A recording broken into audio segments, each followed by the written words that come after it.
श्री सूर्य देवाय नमः। जय श्री कृष्णा, राधे राधे। आप सभी भक्तजनों का हमारे YouTube चैनल खुशी ज्ञान सागर में हार्दिक स्वागत है। आज रविवार के दिन आप सुनिए रविवार की व्रत कथा यानी सूर्य देवता की कथा। प्राचीन समय की बात है, एक राजा और एक रानी थे। उनके पास सिपाही, घोड़े, दास दासियां, धन दौलत सब कुछ था, सिर्फ उन्हें संतान नहीं थी। इसी कारण राजा रानी बहुत ही दुखी रहते थे। संतान प्राप्ति के लिए उन्होंने हर तरह का दान, धर्म, धार्मिक अनुष्ठान, जप, मंत्र, व्रत, पूजा पाठ की, लेकिन कोई फायदा नहीं हुआ। अब राजा रानी दोनों ही बुढ़ापे की ओर बढ़ते गए। बुढ़ापे की ओर बढ़ते गए तो होता क्या है कि दोनों गहन सोच में पड़ गए कि अब हमारे इतने बड़े राज्य का क्या होगा, कौन बनेगा इस राज्य का वारिस, कौन लेगा प्रजा की जिम्मेदारी। राजा और रानी दिन रात इसी चिंता में घुटने लगे। उन्हें खाने और पीने की भी सुधि नहीं रहती। एक सुबह की बात है, राजा के दरबार में एक साधु आता है तो दासी रानी को बताती है। तो रानी दासी से कहती है, ये मेरा अंतिम दान धर्म है, इसके बाद मैं अपने हाथों से कोई दान धर्म नहीं करूंगी। रानी चावल भरा छाछ हाथ में लेकर बाहर आती है और साधु की झोली में भिक्षा डालने आगे बढ़ती है तो उसके चेहरे पर छाई उद्विग्नता साधु की दृष्टि में आती है। वह उससे पूछता है कि रानी साहिबा, आपको क्या हुआ है, आप इतनी उदास क्यों हैं? तब रानी साधु को सारी बात बताती है और सिसकने लगती है। इस पर वह साधु कुछ पल के लिए गंभीर हो जाता है और कहता है कि चिंता मत करो रानी साहिबा, आपकी संतान की इच्छा पूरी हो जाएगी। आपकी कोख से एक पुत्र का जन्म होगा, लेकिन मात्र वह 14 साल तक ही आप लोगों को मिलेगा। इसके आगे वह जीवित नहीं रह पाएगा। इससे बढ़कर आपको कुछ देना मेरे लिए संभव नहीं है। अपनी बात को पूरी करते हुए उसने अपने झोली में हाथ डाला। झोली में हाथ डालकर थोड़ी सी फफूंद निकालकर उसने रानी को दी और कहा, आप और महाराज दोनों इसे बांटकर ग्रहण कर लेना, तुम्हें जल्दी ही पुत्र की प्राप्ति होगी। और वह साधु महाराज अपनी राह को चला गया। उसके जाने के बाद रानी सोचने लगी कि 14 साल तो 14 साल ही सही, उतने समय के लिए हमें पुत्र तो मिलेगा, यही काफ़ी है। उतने साल तक मैं उसे जी जान से बड़ा करूँगी, उसे ढेर सारा प्यार और दुलार करूँगी, अपनी संतान की मुराद पूरी करूँगी। उस रात अपना सारा राज्य कार्य खत्म करके राजा जब रानी के महल में गए तो रानी ने राजा को सारी बात बता दी और साधु की दी हुई भभूत राजा को दिखाकर बोले कि साधु महाराज ने यह भभूत हम दोनों को ग्रहण करने के लिए दी है। राजा बोले, इतना दान और धर्म किया, जप और तप किया, उसका कोई फल नहीं मिला। अब इस भभूत से हमें क्या संतान प्राप्त होगी? उस पर रानी बोली, जब इतना सब कुछ कर लिया तो अब यह भी सही, क्यों हम उस साधु के क्रोध को बुलावा दें। राजा को अब किसी बात पर विश्वास नहीं था, पर रानी को दुख न पहुँचे इसलिए वह राजी हो गया और राजा रानी दोनों नहाते धोते हैं, फिर अपने भगवान का नाम का स्मरण करते हैं, अपने पुरखों को स्मरण करते हैं और उस साधु महाराज के नाम का स्मरण करके वह भभूत बांटकर दोनों खाते हैं। उसके बाद दोनों निश्चिंत होकर सो जाते हैं। कुछ दिन गुजरने के बाद साधु द्वारा कहे अनुसार रानी गर्भवती हो जाती है। उस पर राजा रानी दोनों की खुशी गगन में नहीं समाती। राजा रानी से बोला, महारानी सचमुच साधु महाराज की कृपा हो गई, तो 9 माह 9 दिन और 9 घंटे पूरे होकर रानी ने एक सुंदर गोरे चीटे पुत्र को जन्म दिया। राजा ने बड़े धूमधाम से पुत्र का नामकरण किया। सारे राज्य में 8 दिन तक अनशन तर्पण रखा। उत्सव मनाया गया।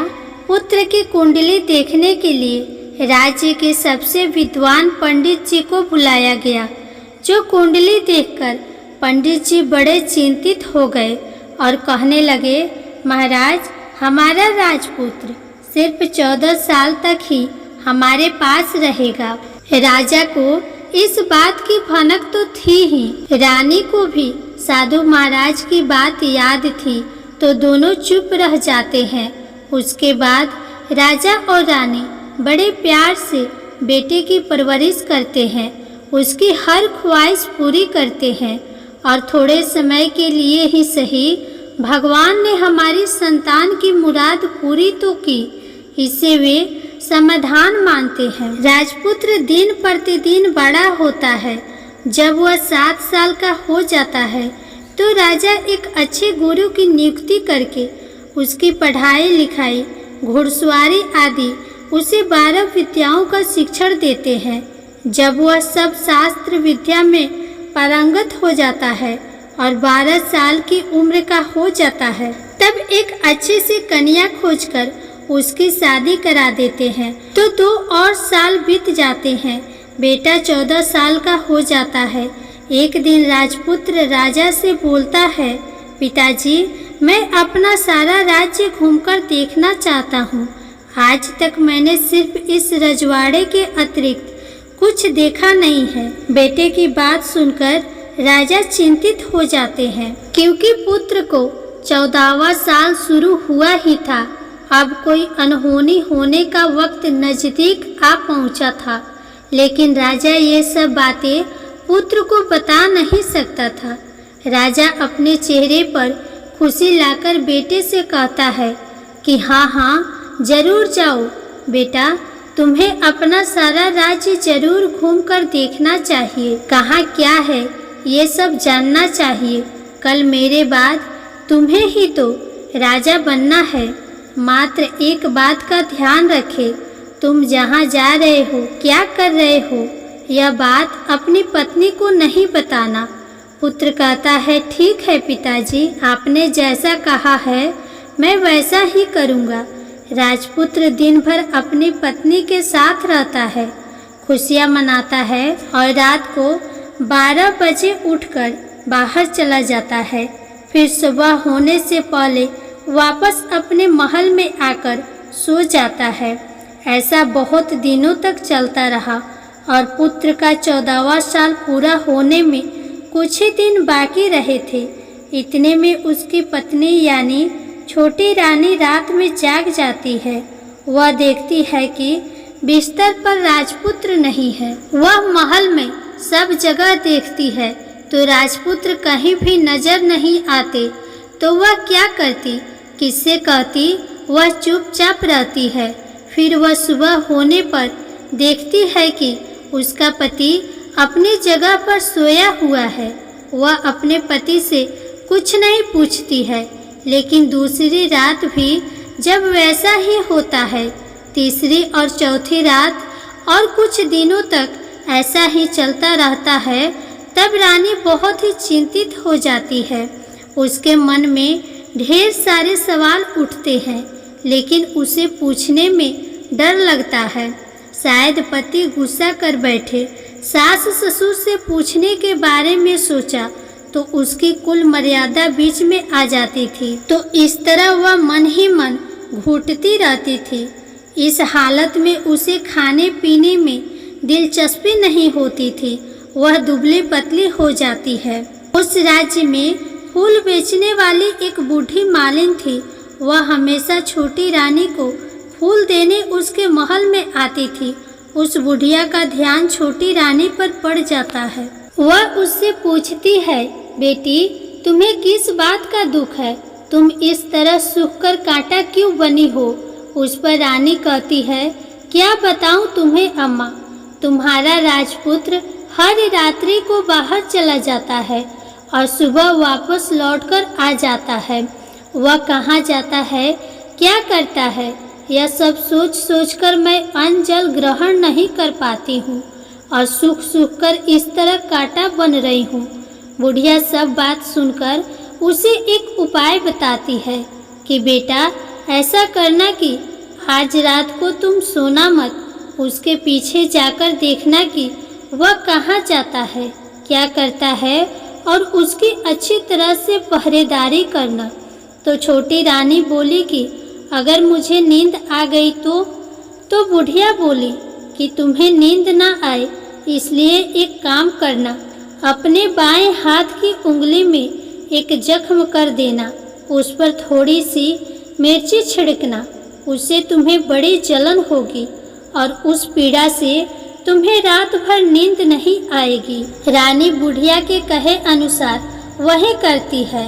उंगली की जलन से उसे बड़ी देर तक नींद नहीं आती, लेकिन बाद में वह सो जाती है। दूसरे दिन बुढ़िया सुबह फूल लेकर उसके महल में पहुंचती है और पूछती है, क्या हुआ बेटी, क्या तुम देख पाई कि पति कहाँ जाता है? रानी कहती है, नहीं अम्मा, पहले कुछ समय जलन के कारण मुझे नींद नहीं आई, पर कुछ देर के पश्चात मैं सो गई। बुढ़िया कहती है, आज तुम उंगली पर पहले से थोड़ा सा बड़ा जख्म करना और ज़्यादा मिर्च लगाना। तो रानी ने वैसा ही किया, परंतु वह पति को सिर्फ बाहर निकलते हुए देख पाती है, उसके पीछे नहीं जा पाती है क्योंकि उसे फिर से नींद आ जाती है। दूसरे दिन सुबह वह बुढ़िया आती है तो उसके पूछने से पहले ही रानी रोकर कहती है, अम्मा, मैं आज भी उसकी पहरेदारी ठीक तरह से नहीं कर पाई। बुढ़िया कहती है, रोना नहीं बेटा, सब कुछ ठीक हो जाएगा। तुम आज रात जख्म और बड़ा करना और उस पर ज़्यादा मिर्ची लगाना और एक काम करना कि जब वह जाने के लिए निकलता है तब उसका रास्ता रोकना। बुढ़िया ने जैसा बताया रानी ने वैसा ही किया। आज रात को उसे नींद नहीं आती है। पति जब रात को महल से निकलने के लिए चलने लगता है तो वह बुढ़िया ने जैसा बताया वैसा ही करती है। दौड़कर जाकर पति का रास्ता रोकती है और कहती है, कहाँ जा रहे हो, किससे मिलने जा रहे हो, मुझे बताओ। राजपुत्र उसे समझाने की बहुत कोशिश करता है। देखो, अगर मैंने तुम्हें यह बात बता दिया तो मैं तुम्हें दोबारा नहीं मिल पाऊंगा। रानी कहती है, कोई बात नहीं, ना मिल पाओ, लेकिन आप रात के समय कहाँ जाते हो यह तो मुझे बता दो। राजपुत्र निरुपाय हो जाता है। पत्नी की जिद के आगे उसकी एक नहीं चल पाती। ठीक उसी समय उसका 14वां साल खत्म हो रहा होता है।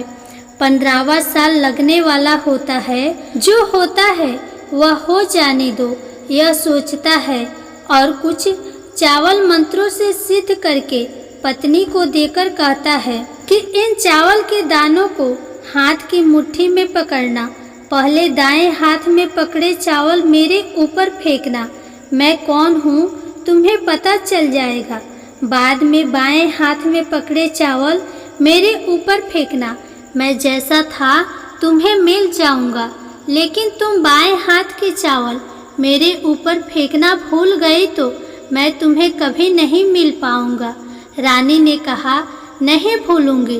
रानी ने बड़े आत्मविश्वास के साथ यह कहकर दाएं हाथ में पकड़े चावल पति के ऊपर फेंक देती है तो राजपुत्र एकदम एक विशाल घोड़ा बन जाता है। एकदम उम्दा सफ़ेद गर्दन पर लंबी उथाल।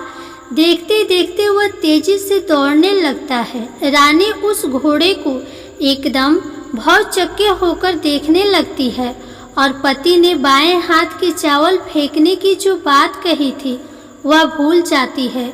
उसकी आंखों के सामने घोड़ा महल से बाहर निकलकर चला जाता है। घोड़ा जो महल से बाहर जाता है तो वापस नहीं आता। अब रानी को बड़ा पश्चाताप हुआ। वह स्वयं को कोसने लगती है, लेकिन अब उसका कोई फायदा नहीं होने वाला था। राजपुत्र अब वापस नहीं आने वाला था। सुबह होते ही महाराज को सब बात का पता चले। उन्हें बहुत दुख होता है।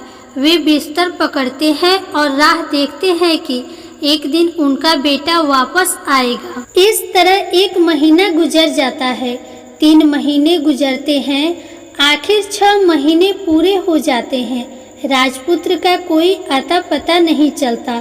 प्रधान राजपुत्र को ढूंढने के लिए गांव-गांव सिपाही भेजता है, लेकिन उन्हें कोई सफलता नहीं मिलती। इधर रानी अपनी हठ के कारण पति गायब हो गया है, यह सोचकर स्वयं को मन ही मन कोसती है और प्रण लेती है कि कुछ भी करके पति को ढूंढ कर लाएगी और उसे वापस घर लेकर आएगी। एक दिन सुबह उठकर सास ससुर के महल में जाती है और कहती है कि मैं अपने पति की खोज में जाती हूँ। महाराज को और क्या चाहिए था, कुछ भी करके उनका बेटा उन्हें वापस मिलना चाहिए था। वे बहू को जाने की अनुमति देकर कहने लगे कि बेटी, तुम्हें जो चाहे वह करो, जहाँ जाना है वहाँ जाओ, लेकिन हमारे बेटे को वापस लेकर आओ। अब रानी अपना शाही भेष बदलकर एक सेठानी बन जाती है। कुछ दासियों को, कुछ नौकरों को साथ ले लेती है, कुछ सामान साथ ले लेती है और राज्य की सीमा पर जाकर वहाँ एक भोजनालय खोल देती है। वहाँ आने वाले सभी यात्रियों को खाना मुफ्त में देने लगती है। मात्र एक शर्त रखी कि खाने वालों को उसकी देखी हुई कोई अजीब सी चीज़ उसकी मालकिन को यानी रानी को बतानी पड़ेगी। तो वहाँ आने वाला हर नागरिक अपनी तरफ से मैंने ये देखा, मैंने वह देखा कहकर वहाँ से मुफ्त खाना खाकर जाता था। परंतु रानी को जो बात चाहिए थी वह अब तक नहीं मिली थी। ऐसे ही कुछ दिन बीत गए तो रानी के महल में फूल लेकर जाने वाली बुढ़िया की एक बेटा और एक बहू थे। उनका एक छोटा बेटा था, यानी बुढ़िया का एक पोता था। तो बेटा और बहू सुबह काम के लिए निकलते थे तो पोते को संभालने की जिम्मेदारी बुढ़िया पर रहती थी। दिन भर पोते को संभालती थी। एक दिन बुढ़िया को पान खाने की आदत थी तो पान खाने के लिए चुनना चाहिए था। वह उसे तैयार करने के लिए सीपियाँ लेकर आई। इन सीपियों को भूनने के लिए गोबर के कंडे चाहिए थे। गोबर के कंडे इकट्ठा करने के लिए वह बांस की टोकरी लेकर चरवाहे के मैदान में गई। वहाँ बहुत सारे कंडे थे। उन्हें जमा करते करते उसे घर आने में अंधेरा हो गया। इस ओर शाम होते ही काम से वापस आकर बेटा और बहू घर पहुँचे तो देखा कि बच्चा घर पर अकेला है और रो रहा है। दोनों गुस्से से लाल पीले हो गए। इतने में बुढ़िया घर आ पहुँची। बेटे ने पूछा, पोते को घर पर अकेला छोड़कर कहाँ गई थी? बुढ़िया बताने लगी कि मैं गोबर के कंडे इकट्ठा करने गई थी। इस पर बेटा बोला, दोबारा बच्चे को अकेला घर पर छोड़कर यदि कहीं गई तो मैं तुम्हें बहुत पीटूंगा। बुढ़िया कहने लगी, नहीं बेटा, फिर कभी ऐसा नहीं करूँगी। लेकिन दूसरे ही दिन बुढ़िया वह बात भूल गई और फिर चरवाहे के मैदान पर कंडे इकट्ठा करने चली गई। शाम को जब बेटा और बहू काम से वापस लौटे तो देखा कि बच्चा घर पर अकेला है और रो रहा है। अब उसके बेटे की सहन शक्ति खत्म होने लगी और बुढ़िया के वापस आने पर उसे घर से निकाल दिया। बुढ़िया रात भर घर से बाहर अंधेरे में बैठी रही और सुबह होते ही हाथ में टोकरी लेकर कंडे इकट्ठा करने के लिए निकल गई। उस दिन उस पर कंडे इकट्ठा करने का मानो पागलपन सवार हो गया था। कंडे इकट्ठा करते करते जब अंधेरा हो गया तो उसे मालूम ही नहीं चला। उसे जब ध्यान आया तो गांव का रास्ता भी ठीक तरह से दिखाई नहीं दे रहा था। वह अंधेरे में आंखें फाड़कर देखती देखती किसी तरह आगे निकल पड़ी तो एक कपिला गाय छन छन की आवाज करते, गले की घंटी बजाते ठुमक कर उस मैदान पर आ गई। उसे देखकर बुढ़िया सोचने लगी कि इस गाय के पीछे पीछे जाऊंगी तो गांव तक पहुंच जाऊंगी। तब बुढ़िया उसके पीछे पीछे जाने लगी। वह गाय उस मैदान से लेकर एक एक करके 6 मैदान पार करती है। आखिर में वह 7वें मैदान तक पहुंचती है तो क्या होता है कि उस मैदान पर एक बड़ा सा पत्थर है। गाय जाकर उस पत्थर को अपना सींग मारती है। जब गाय ने सींग मारा तो वह पत्थर दूर हट गया और पाताल में नीचे जाने की सीढ़ियां दिखाई देने लगी। तब वह गाय उन सीढ़ियों से नीचे जाने लगी। बुढ़िया वह सब देख रही थी और झट से जाके गाय की पूंछ को पकड़ लिया। वह गाय के साथ नीचे पाताल में पहुंच गई और तुरंत ही गाय की पूंछ छोड़ दी और इधर उधर देखने लगी। उसने देखा कि वहां दीप और दिए जलते हैं और तेज रोशनी गाय के ऊपर पड़ती है और वहां अद्भुत घटनाएं घटने लगती है। गाय के नीचे जाते ही उसके गले में अपने आप साकल पड़ गई और छम छम करके कोई दूध आड़ी में गाय को दूध दुहने लगा। लेकिन जो भी कोई वह कर रहा है वह मात्र दिखाई नहीं दे रहा है। बुढ़िया बहुत घबरा गई, कहाँ आकर फंस गई यह सोचने लगी और यहाँ वहाँ छुपने के लिए जगह ढूंढने लगी। लेकिन उसे कहीं भी जगह नहीं मिली। हर जगह उजाला ही उजाला था।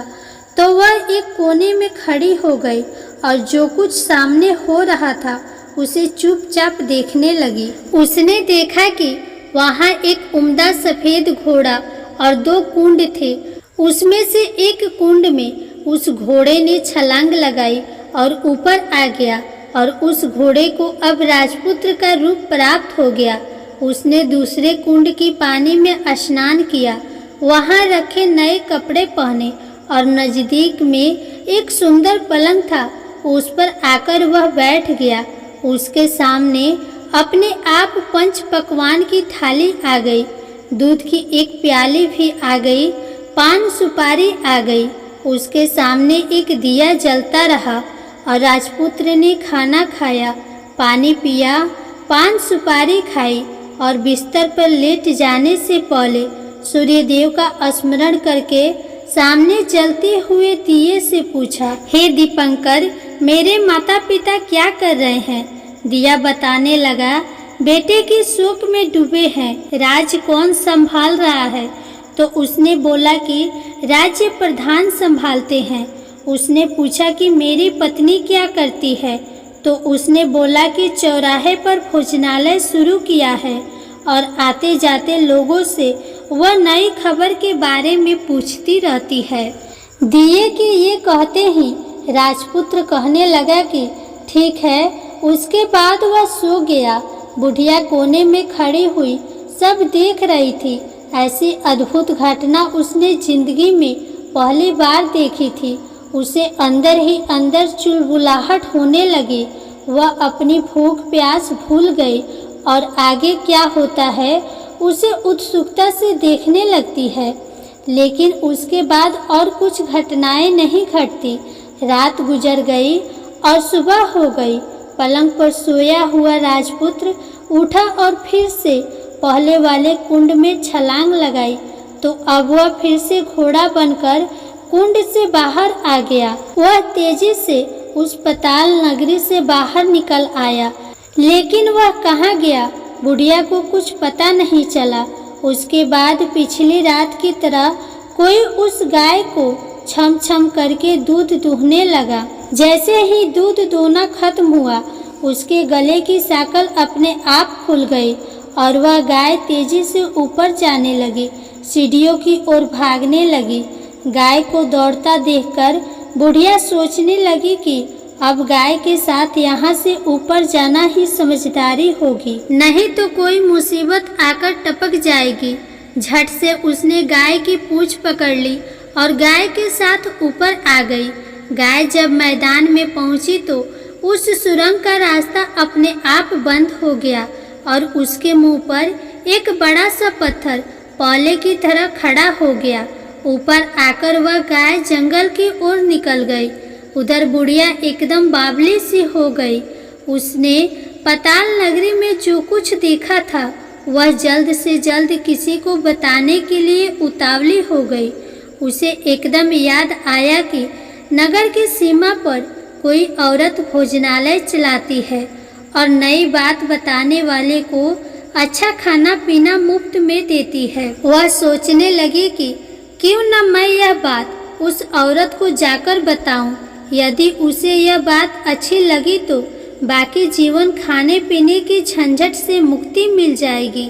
बुढ़िया ने मन में तय किया और तुरंत उस भोजनालय के द्वार पर टंगी नगाड़े के सामने खड़ी हो गई और जोर जोर से नगाड़ा बजाना शुरू कर दिया।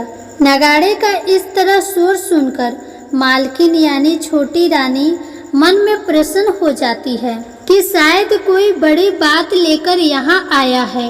रानी सिपाहियों को आदेश देती है, जाइए और जो कोई आया है उसकी अच्छी तरह से खातिरदारी कीजिए।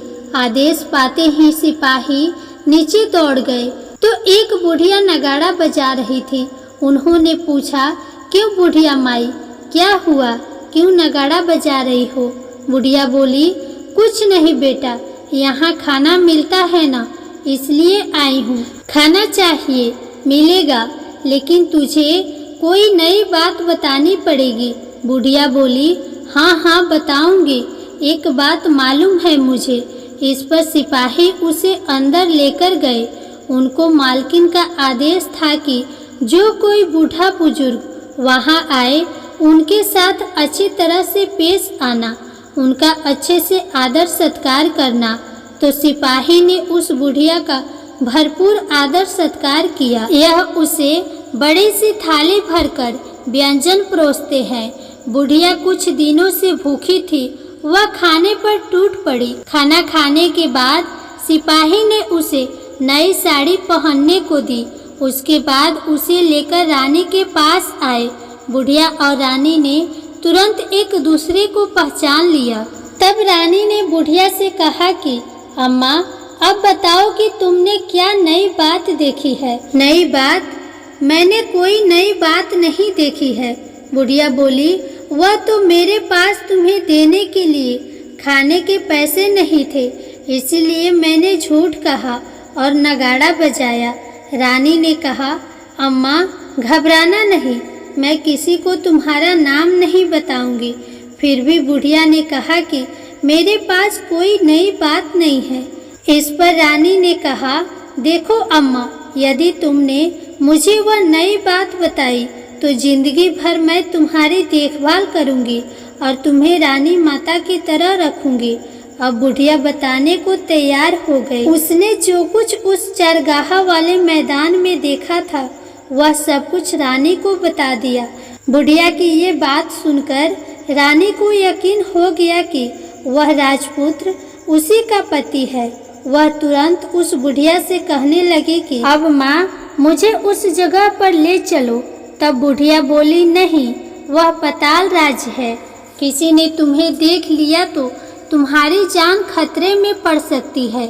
लेकिन रानी उसकी एक भी नहीं सुनती। उसे उस जगह ले जाने के लिए हठ करने लगी। आखिर में बुढ़िया ने उसका कहना मान लिया और कहने लगी, ठीक है, मैं तुम्हें वहाँ ले जा सकती हूँ, पर आज नहीं, कल वहाँ जाना है तो शाम को ही जाना होगा। तो दूसरे दिन दोपहर को रानी बुढ़िया के साथ उस मैदान पर गई और एक जगह छुपकर गाय के आने की राह देखने लगी। दिन ढलते ही अंधेरा गिरने लगा और गाय हमेशा की तरह वहां आ गई। मैदान के उस कोने में जाकर उसने उस पत्थर पर सींग मारा तो छत से पत्थर हटकर वहां सुरंग में जाने का रास्ता खुल गया।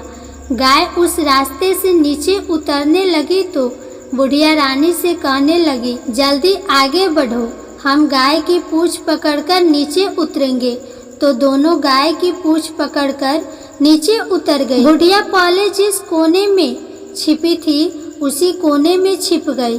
अब नीचे सब कुछ पहले के जैसा घटित हो रहा था। गाय के गले में अपने आप साकल पड़ गई। कोई अदृश्य रूप से उसका दूध दूहने लगा। एक सफेद उम्दे घोड़े ने आकर एक कुंड में छलांग लगाई तो राजपुत्र के रूप में ऊपर आया। वह राजपुत्र दूसरे कुंड में नहाने लगा। बाद में उसके सामने खाने की थाली आ गई, दूध की प्याली आ गई, पान की बीड़ा आ गया। राजपुत्र सब ग्रहण करके सोने के लिए पलंग पर गया तो सोने से पहले सूर्य देव का स्मरण करके वह दिए से पूछने लगा, दीपांकर मेरे माता पिता क्या कर रहे हैं? तो दिया कुछ जवाब नहीं देता बल्कि वह पूछने लगता है। तब राजपुत्र को संदेश हो गया कि कुछ घटित हुआ है। वह उदास हो गया और जो कुछ हुआ है वह हो जाने दो, ऐसा सोचकर फिर से बिस्तर पर लेट गया। अब रानी का संयम छूट गया। वह दौड़कर पति के पास गई और उसके पैर पकड़ने के लिए आगे बढ़ने लगी। राजपुत्र तुरंत ही पत्नी को पहचान गया। वह झट से पीछे हट गया और चिल्लाने लगा, नहीं नहीं, मुझे मत छूना, सर्वनाश हो जाएगा। रानी दोनों हाथ जोड़कर पति से अपना भूल स्वीकार करने लगी। स्वामी, मुझसे भूल हो गई। मुझे आपसे नहीं पूछना चाहिए था कि आप रात को कहाँ जाते हो। मैं अपनी भूल स्वीकार करती हूँ। मुझे मेरी भूल की सज़ा मिल गई है। अब आप घर चलो। आपके वियोग में आपके माता पिता ने बिस्तर पकड़ लिया है।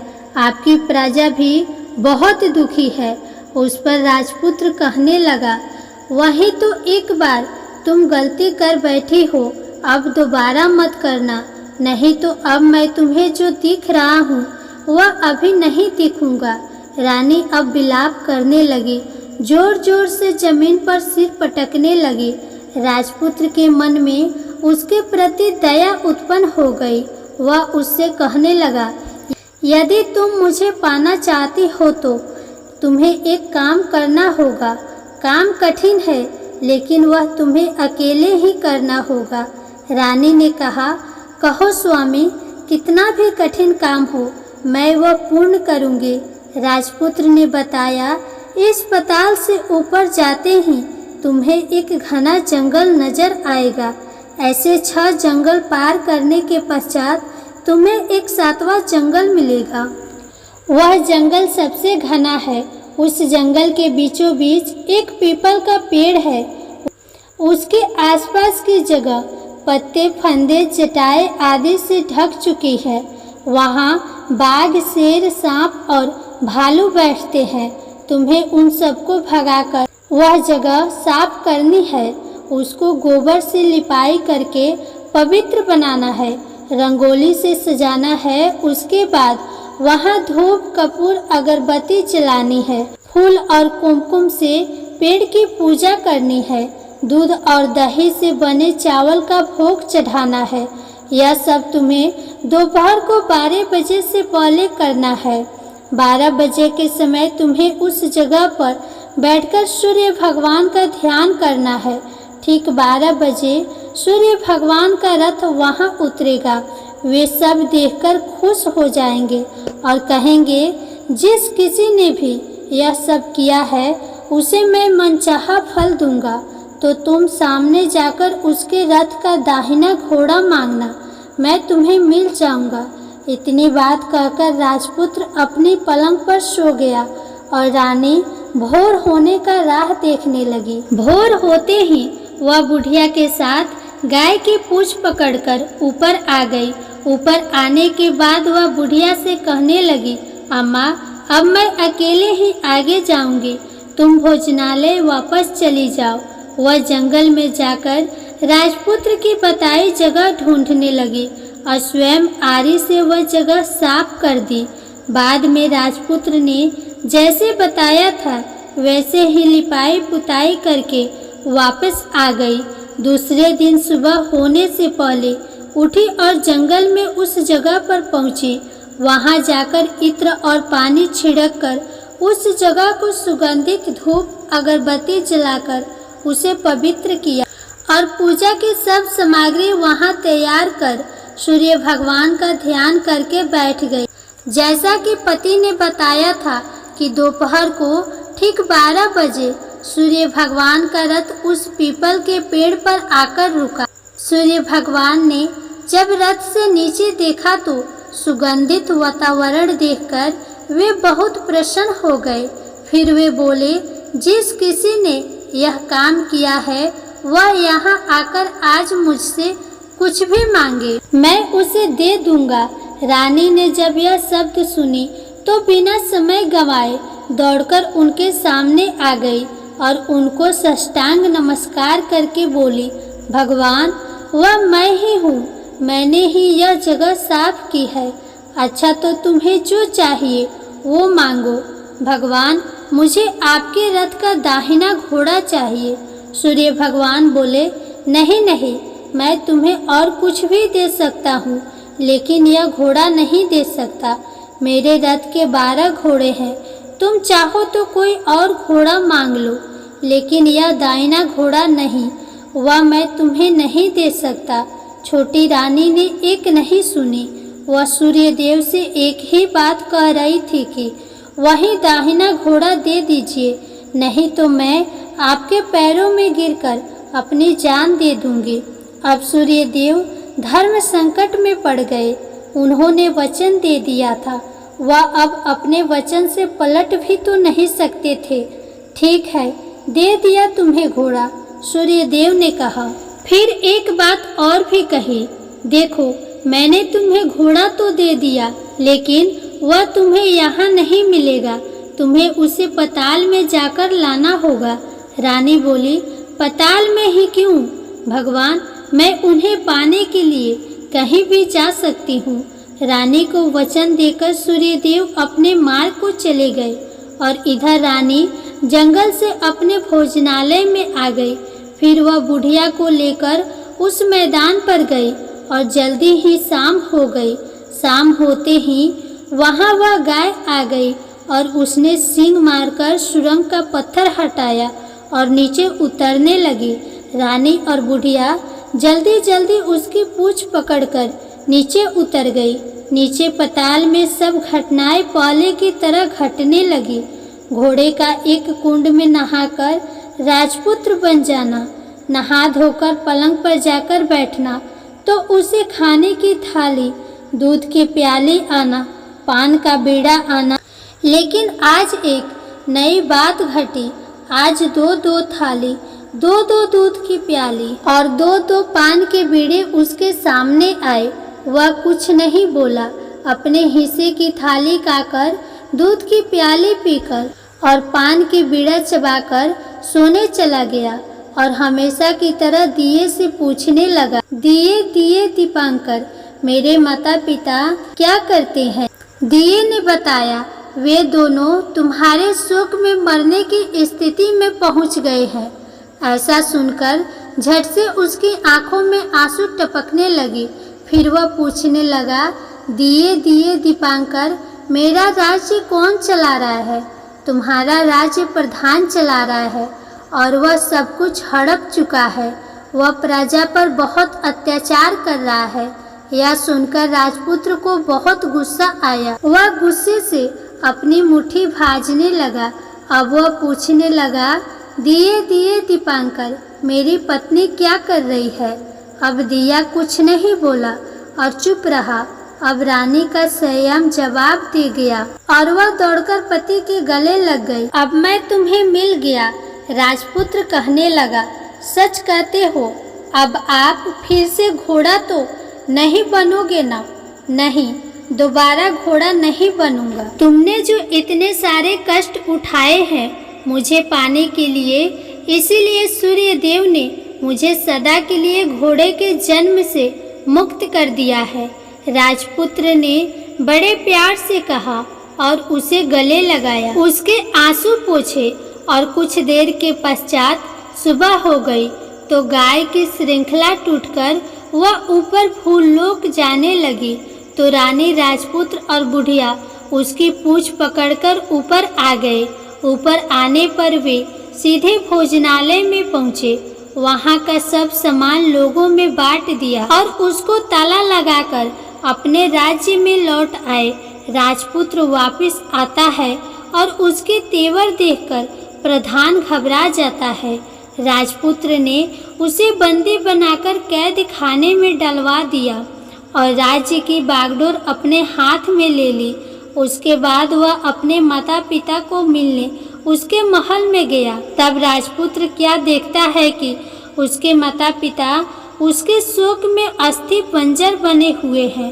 पुत्र को वापस आया देखकर मरणासन राजा रानी की आंखों से टप टप आंसू टपकने लगे। इन दोनों ने पुत्र को गले लगा लिया, उसे प्यार से सहलाया और इतना होने के बाद उनके सेहत में एकदम सुधार आने लगी। वे अब बिस्तर से उठकर बैठ गए, पुत्र को आशीर्वाद देने लगे। राजपुत्र की आने की खबर तुरंत ही राज्य में फैल गई। प्रजा खुशी से फूली नहीं समाई। प्रजा जन राजमहल के सामने इकट्ठा हो गए। राजपुत्र ने भी उन्हें दर्शन दिए और आज से उन्हें कोई दुख नहीं पहुंचाएगा ऐसा वचन भी दिया। अब राजा अपने पुत्र का राज अभिषेक करके उसे सिंहासन पर बिठाता है और बहू को महारानी का दर्जा देता है और स्वयं अपनी पत्नी के साथ ईश्वर स्मरण करते हुए खुशी से दिन बिताता है। महाराज बना राजपुत्र अच्छी तरह से राज्य चलाने लगा और अपनी पत्नी के साथ सुख शांति से जीवन बिताने लगा। उस बुढ़िया को रानी ने अपने ही पास रख लिया और उसकी अच्छी तरह से देखभाल करने लगी। बुढ़िया और उसके बुढ़ापे के दिन खुशी से गुजरने लगे। प्रेम से बोलिए सूर्य नारायण भगवान की जय। प्रिय श्रोतागण, आपको आज की कथा पसंद आए तो वीडियो को लाइक करना ना भूलिएगा, शेयर कीजिएगा, कमेंट में भगवान सूर्य नारायण की जय जरूर लिखिएगा। चैनल को सब्सक्राइब भी कर दीजिएगा। राधे राधे।